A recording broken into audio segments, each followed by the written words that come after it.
guys, Marian here. Welcome back to my channel and welcome to my very messy and very cluttered kitchen. In today's video, I'm going to be decluttering my kitchen and prepping it to be a space that will be hopefully pleasant to cook in and easy to clean up. So thank you guys for coming to watch this with me and helping me get through this. If you like this video, don't forget to give it a big thumbs up, and I would love it if you subscribe to my channel down below. So I have recently been watching a lot of minimal moms on YouTube. I actually started out as one myself. If you go back to my very first videos, I did a lot of videos about minimalism and how helpful it can be with a little family that makes a lot of mess. And recently I've just been getting really overwhelmed by the kitchen. I think anyone in the quarantine life knows that it is tough cooking all those meals for the family and cleaning, and it's just constant. And I realized that when I had a more minimal kitchen, I had less cleaning to do, and I really want to get back to that. And I'll link below the video from the minimal mom that really set my brain on this and got into perspective for me.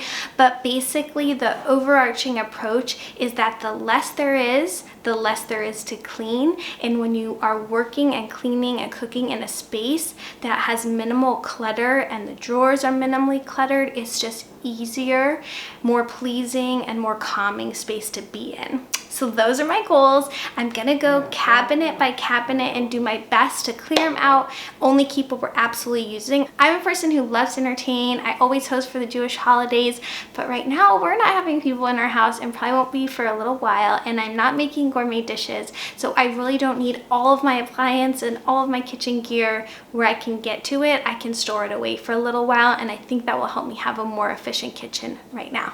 So let's go. Thank you guys for being here with me, helping me through this. Let me know in the comments what you guys think about minimal kitchen life, and yeah, let's get started. Good morning. So this is what I usually come down to in the mornings. This is how my kitchen looks on a very typical day. I definitely spent last night tidying up and cleaning up, but there was so much to tidy and clean that I didn't get to everything. I'm only one person. Just kidding, my husband did help, but even still. Okay, so in the morning, this is what I typically come down to. This is the kitchen in a clean state, I would say. Over here is our little breakfast bar.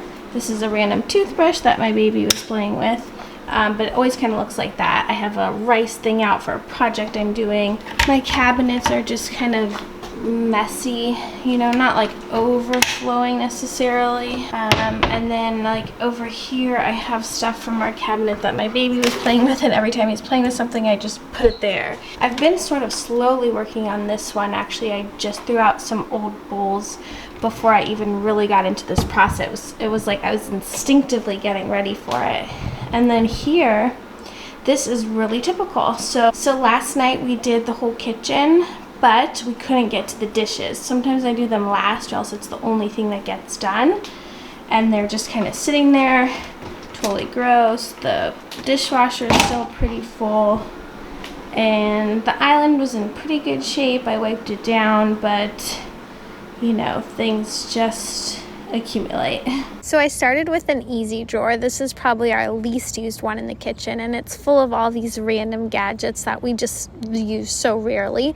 So I figured it'd be a good place to start. I took everything out, wiped the drawer down, and then I only put back in what I actually am using on a day-to-day basis. Even though my husband really wanted the egg slicer, I'm like, but we could just use a knife. So it took some convincing with him, but I was really happy with the way that drawer turned out, and it was sort of a good first step, got me in the zone. And then I moved on to a little bit of a more complicated drawer in our island, which is sort of a baking drawer and sort of a hold-all clutter drawer for candy and things that might be related to baking, but it had really gotten out of hand. And we are doing a ton of baking over quarantine, but I'm still not using all 6 of the biscuit cutter sizes that I have. I really just need one to do circles. So I was able to get rid of some of those. I had a ton of cake pop sticks and barbecue sticks and all this stuff that I just barely needed. Then I moved on to my second baking drawer, which is mostly sprinkles and other cupcake making stuff. And even though, again, we are using this stuff, some of it had just really gotten old, was past its prime, and stuff we weren't using. So it was really nice to get rid of all the clutter, all the things that had expired, and be able to have a drawer that's just pleasing to open, look at, and use. Then I jumped down to the bottom of the island. Down here are my pots and pans, strainers, bowls, things like that. And once again, I realize I don't need 6 different bowl sizes. I have 3 different size strangers, 3 different size strainers, which is just too much for any person. So at the back, I kept my Dutch oven and my baking dishes. Those were fine. I rarely use them anyway, so I kept them at the back, not cluttering anything up. And then I just minimized to the actual pots and pans I actually use in my day-to-day cooking. Then the next section of our island is more baking stuff, if you can believe that, like flour, sugar, that sort of thing, and some extra baking pans. And then at that back shelf are all my little appliances, my food processor, blender, that sort of thing. So I kept those back there, and then I just streamlined the baking stuff. I tried to put as much as I can in Tupperware that I had and just clean that stuff up. Then on the side of my island are these really awkwardly shaped shelves. And because I have a 3-year-old and a 1-year-old, I cannot keep anything on these shelves because they will destroy it. So it's really been collecting their books because we like to read during meals, which is fine. But as you can see, we don't read 20 books in a meal. So I wanted to just clean these shelves off. I like honestly just keeping them empty because, again, whatever I put there, the kids will just take. And I just kept the 4 books for reading at the moment, and that was it. Then on the other side of my kitchen, this is our mini pantry shelf, and I keep snacks and cereals in there. And as you can see, it had just gone out of hand. I also had my baby's bibs up there, but he barely uses them anymore anyways. We definitely didn't need 6, so I just kept 1 and organized the snacks.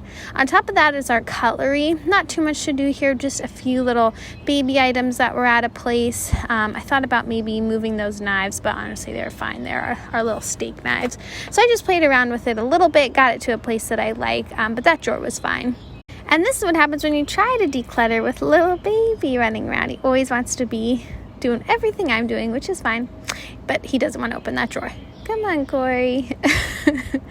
Okay, so then the rest of these drawers are a bit random of like little kitchen gadgets here and there.